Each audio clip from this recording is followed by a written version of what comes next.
Harare, Zimbabwe. Once again, the city is a mixture of a colonial past and modern struggles.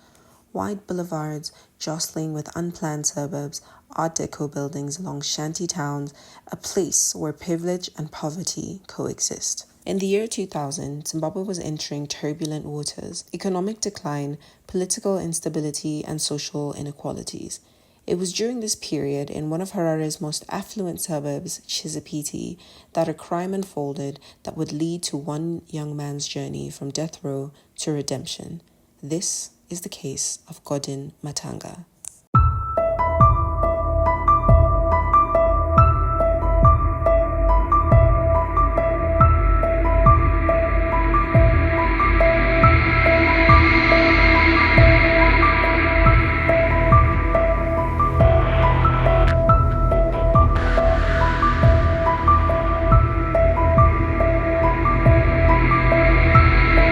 On the 1st of July in 2000, Godden Matanga, then between 20 to 21 years old, was working as a gardener for Mrs. Heather Desmond, aged 33 at the time. On that day, an argument erupted.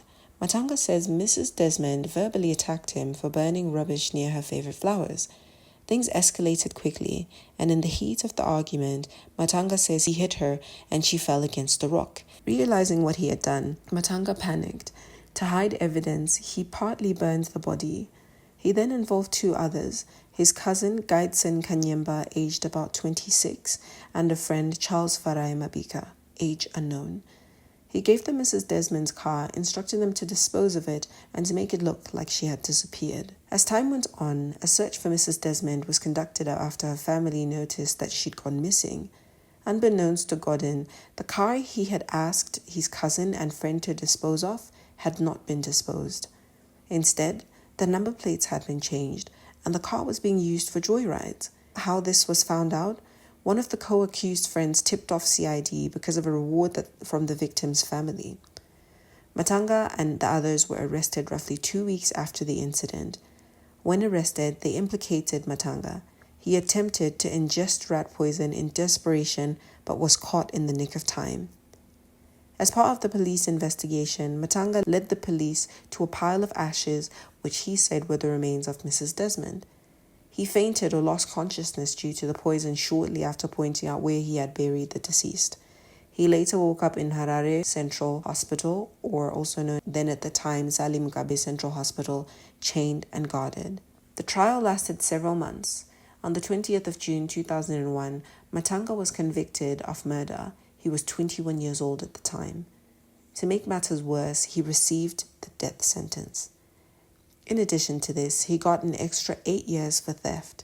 His co-accused, Kanyemba and Mabika, well, they were found guilty too, of being accessories to the murder. They both got 20-year jail sentences, each for their offences. Godden was then taken to Harare Remand Prison, a place he would begin to call home forever. Matanga immediately started appealing to the Supreme Court, maintaining that the killing was accidental and that he acted in self-defense. He also claimed that he was provoked verbally and that the attack on him from Mrs. Desmond was personal. His appeal, however, was unsuccessful. The Supreme Court upheld the High Court finding. Starting almost immediately after sentencing in June 2001, Matanga was placed on death row at Harare Remand Prison. He shared cells, also known at the time as Stokes, with other notorious criminals such as Stephen Chidumo and Edgar Masendike. He lived under constant fear of execution. Matanga spent 11 years on death row, kept in solitary confinement with limited exercise, 1 hour outside the cell per day, and the rest of the day he was locked in. Every minor noise at night was a potential harbinger for execution. The conditions were harsh. The cells were small and bare.